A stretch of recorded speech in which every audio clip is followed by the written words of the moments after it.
But no, just saying, we have comments. I didn't like her at all, but the fact that her storyline just ended was really frustrating because it seemed like they were going somewhere with like the entire other side of the other 44 or whatever. It just didn't. yeah, and it is very true. They just had to end it like that. Like, But you know. what She was saying, what you couldn't actually- hear her, she was saying that she didn't like her as a character, but also didn't like the fact that her storyline stopped abruptly. Yeah, what were you gonna say? But what actually might have happened is that, from what you could tell, that she might have actually ending up in a relationship with Sawyer. Well, she was another option for Sawyer. I mean, I think pretty much everybody, everybody but Walt was looking to get a little bit of Sawyer action. And, you know, and even Walt when he came back at the end of the season. Even Jack Shepard's ghost was looking for him. Yeah. What a Sawyer guy. Smoke Monster just wrapped himself around him. Didn't strangle him, just cuddled. No. Although his constant stubble always confused me a little bit. Like, how was he able to trim that designer stubble The for so stubble was long? his constant. Yeah, it wasn't constant. If you ever get lost, just remember your stubble. Because they show him getting his hair cut as well at one point, just to keep his thorough good looks. But I just don't know why no one ever tried to say like, oh, we get a knife or something. But yeah, go ahead. I think that's got to be one of my biggest gripes about the whole series is how like nobody, they're on this island for months and yet nobody has full beards or long hair. They all stay the same. No, I mean Jack did kind of go back and forth between kind of. Yeah, but he still had his shaved head the entire series. Yeah. Oh yeah, well Locke, never had more than 5 p.m. shadow. But yeah, but they did show a couple of scenes where because these guys did land with some of their baggage, so there were razors. So the first couple of seasons they're only there for a couple of months, so you'll still be able to use some of your razors for that amount of time. But yeah, by the end of it.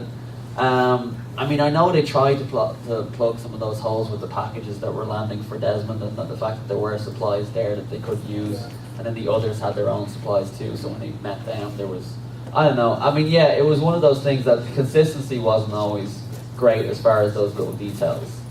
Well, it wasn't on Gilligan's Island either. No, I mean, yeah, Saeed didn't make anything with a coconut at any point. I don't think so. Although I'm sure if he did, it would have worked. But can't you just see an episode where Hurley's all dressed up like the skipper and Jack's dressed up like Gilligan? All right, well, we're getting. We got a question back there, yeah, or a comment. It's just a question. I was wondering if anybody else felt the same way that I did, that whenever they see Julie Bowen, that they feel this bile rise up after what she did to Jack. I mean, does anybody feel that kind of like, wow? Which one was she, Julie Bowen? The one who went on to Modern Family. Oh, Jack's first wife. I didn't mind her scene. They never really explained why they split up, though. I know it was a case that he was married to his job, and he's super obsessive and super angry. There was actually this one episode where she did tell him that she was actually dating another man. Oh, Right. I know she was dating another man, and but she's not Kate. I mean, some people have to have reasons for dating another man. You know what I mean? So it would have been nice if they went into that a little bit, but What they didn't explain is the other man had long hair and a slight southern accent.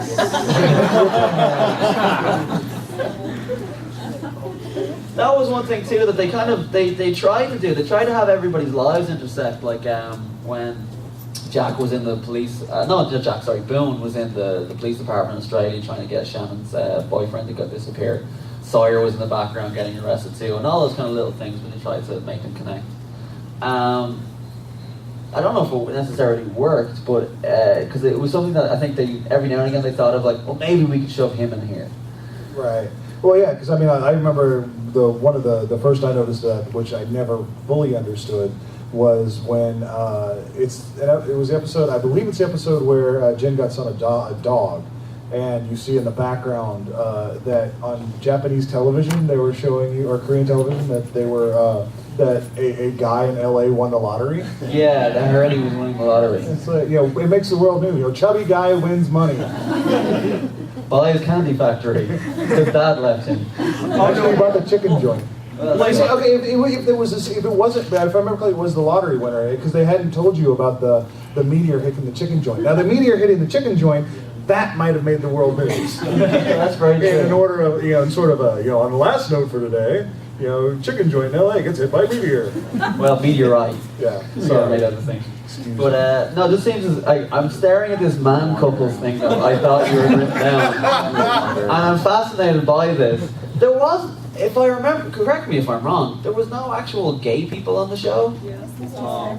Who? Tom. Oh yeah. Tom Friendly. Oh, okay, yeah. Oh, yeah, he was. That's right. Because there was that scene where Kate was showering and she was getting kind of. I mean, it was like, "You're not my type." Oh, okay. And then went on. Right. Yeah.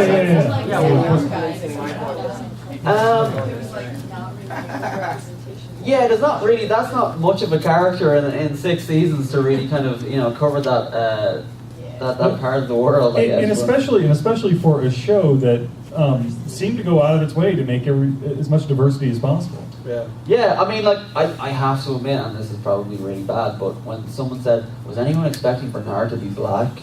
I think it might have been Hugo who said that. I kind of went, yeah, actually I did. So that was nice that they did that. There were, like I said, there was a few things where they did really kind of try to show a little diversity in the world. But yeah, I think you could have had fun with not fun with a gay. You could have fun with a gay character, right? Sure, whatever. But they could have dealt with that little bit of prejudice that hangs around with some guys. That if you're stuck on an island with a gay guy, and some people are prejudiced and think, oh, he's gonna like take me and do bad things to me in the jungle. And then he could too also have a crush on Sawyer. Yeah, he could have a crush on Sawyer, and that would be fun. Imagine the slash fic. It's already written. Probably I mean, actually. not that I know. Not that you know. Yeah. Not very good. Somebody told me, a friend of a friend. So okay, well we've hit the 10-minute mark, so we kind of have to start wrapping up. So yeah, we'll go through anything that people want to talk about. So you first. One character nobody's mentioned yet was Richard Alpert. I don't know if you got thoughts on his input. He has the most beautiful eyes. Yeah. That's his real eyes. That's not. Oh, I know. No, he was on the Tick. He played Batman well. And so no matter what happened with him, I kept wanting him to say, Batman well. I saved her 3 times that night, if you know what I mean. So I know I love the actor, so I love the character. Yeah, I did also like how Sawyer did nickname him Guy Liner as well. I thought that was fun. You're next.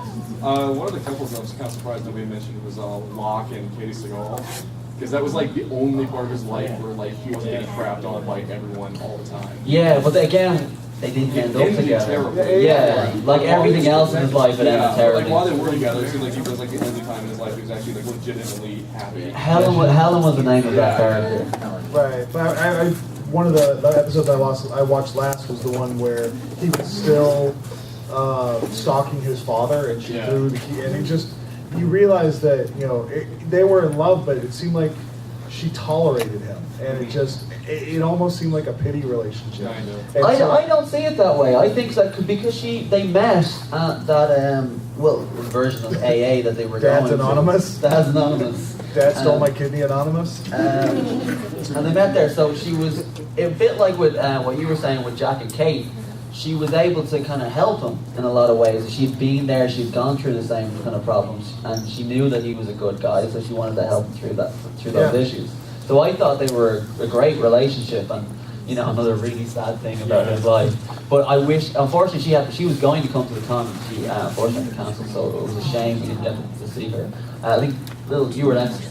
One thing that really confused me was that the man in black built the wheel to get off the island, and then he never got off the island. Well, there was a thing that I think they were trying to say That's that the he only thing that couldn't. you don't understand? Hey, what he was asking was, he said that he was confused by the fact that the man in black built the hamster wheel, or the steering wheel, Donkey wheel, I think they call it, to get off the island, but he never used it to get off the island. I think it was a case that they were trying to say that he personally couldn't use it. That in his whatever form that he was in that point, because I think before he got a chance to actually he built it before he got a chance to do anything with it. He was smoky during that time, so that's why he had to take over Locke's body to try and get up to try and do anything. But I don't know, it was not necessarily well explained. But yeah, I think we had someone else over.